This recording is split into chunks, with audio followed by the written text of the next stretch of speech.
Attention, the following broadcast has been approved by Outcasted OC. Viewer discretion is advised. Incoming transmission in 5, 4, 3, 2, 1.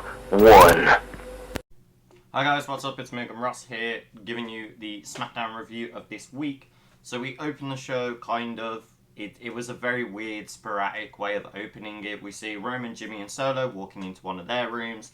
So then we have cuts of highlights of the Rumble. Then we actually get the proper opening of Logan Paul.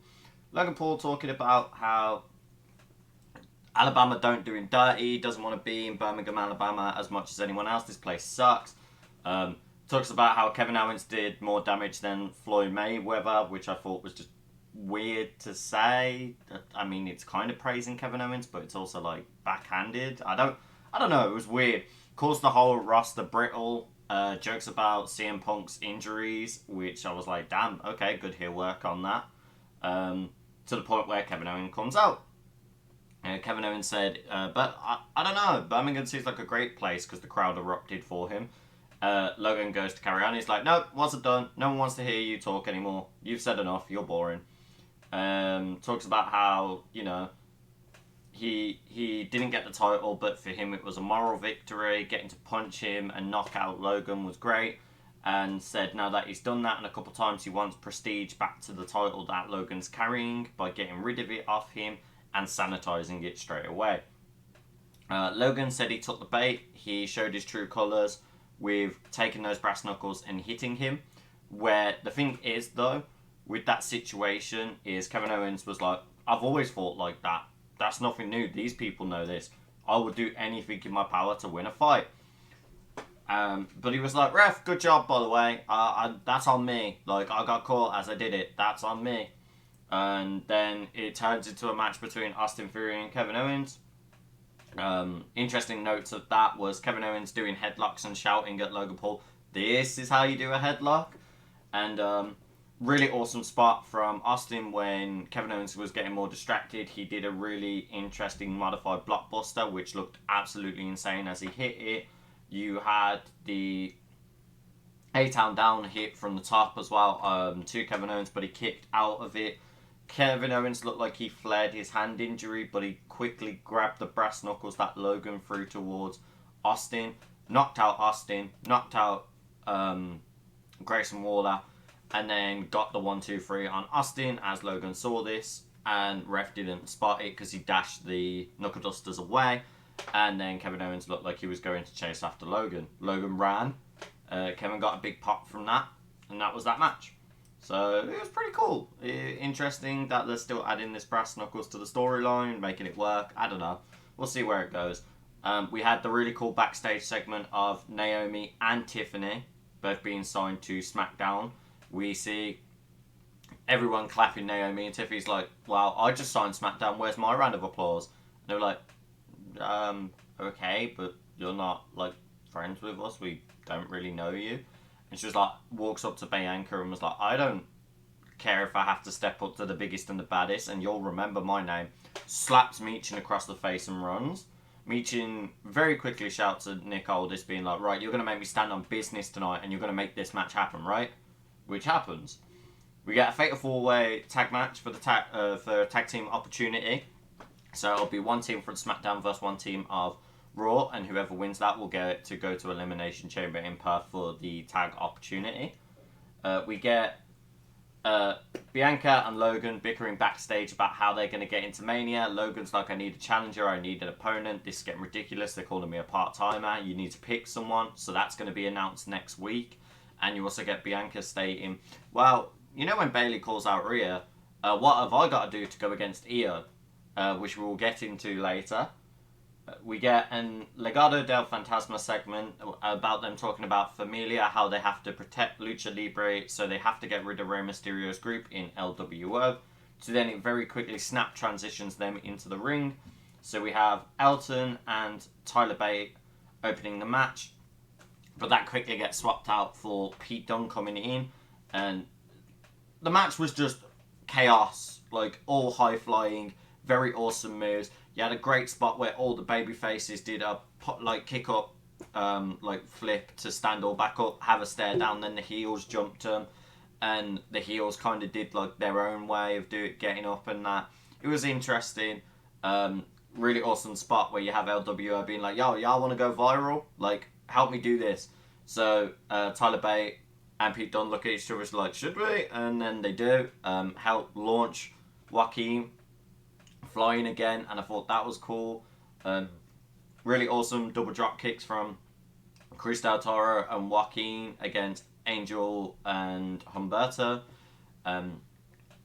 A lot of the match there combined in the LWO and Legado del Fantasma. They were fighting anyone and everyone.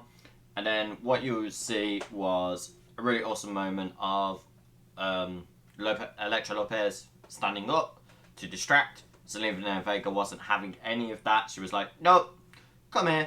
Them two get into a scrap, so that seems like that's setting up the fight. And with the 1, 2, 3 via distractions, British Strong Style is on their way to go to Aussie, oi, oi, oi. I can't wait for this. I hope British Strong Style win the whole thing and get to go against Finn Balor and Damian Priest. But we will have to see what team from Raw is going to be going against them. But I like this. I thought this was really cool. We have a segment of Damage Control laughing and joking about who Bayley will pick. And EO stated, don't worry, Bayley's decision is already done. And you can see Bayley from around the corner. Staring down, looking quite upset, and no Dakota Kai around. We get to the decision between either EO or Rhea. And Bayley talks about how Damage Control were there from the start. They always supported her, how they were a support system. And they... and how it's now gone out of nowhere that they've been doubting them, laughing about them.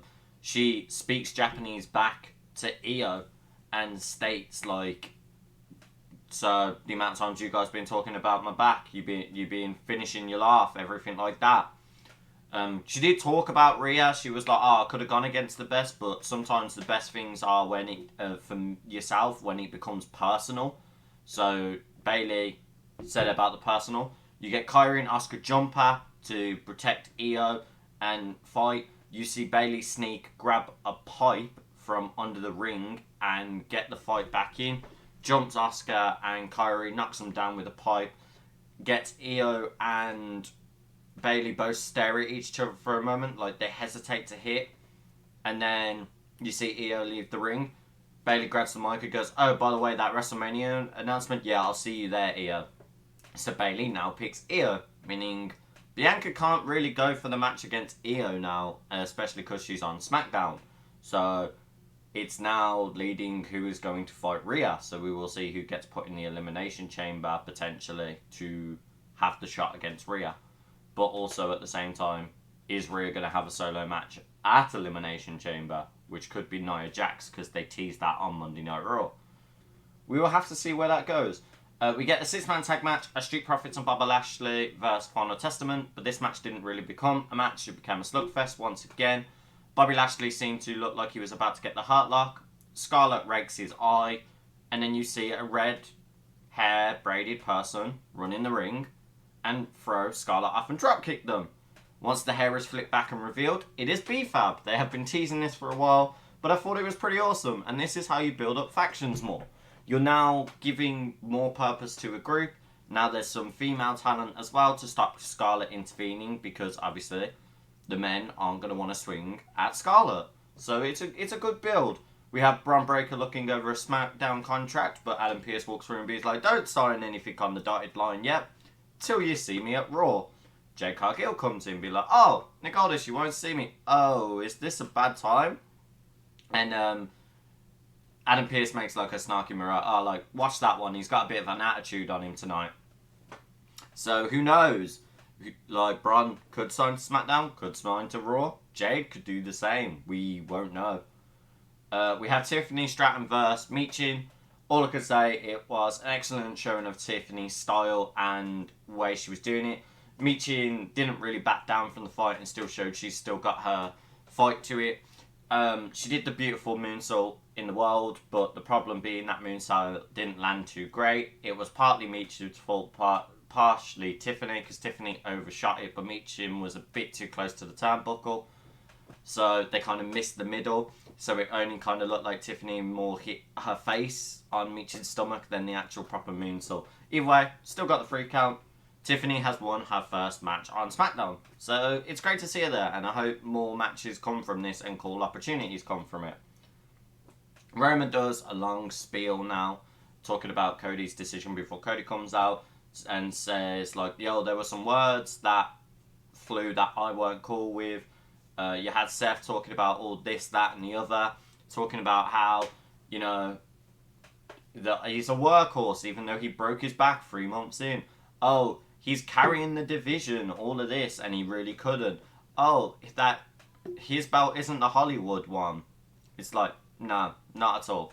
Roman's like, oh, you could, that's like the loser's bracket belt. You can always be second fiddle, or you can have another go at number 1.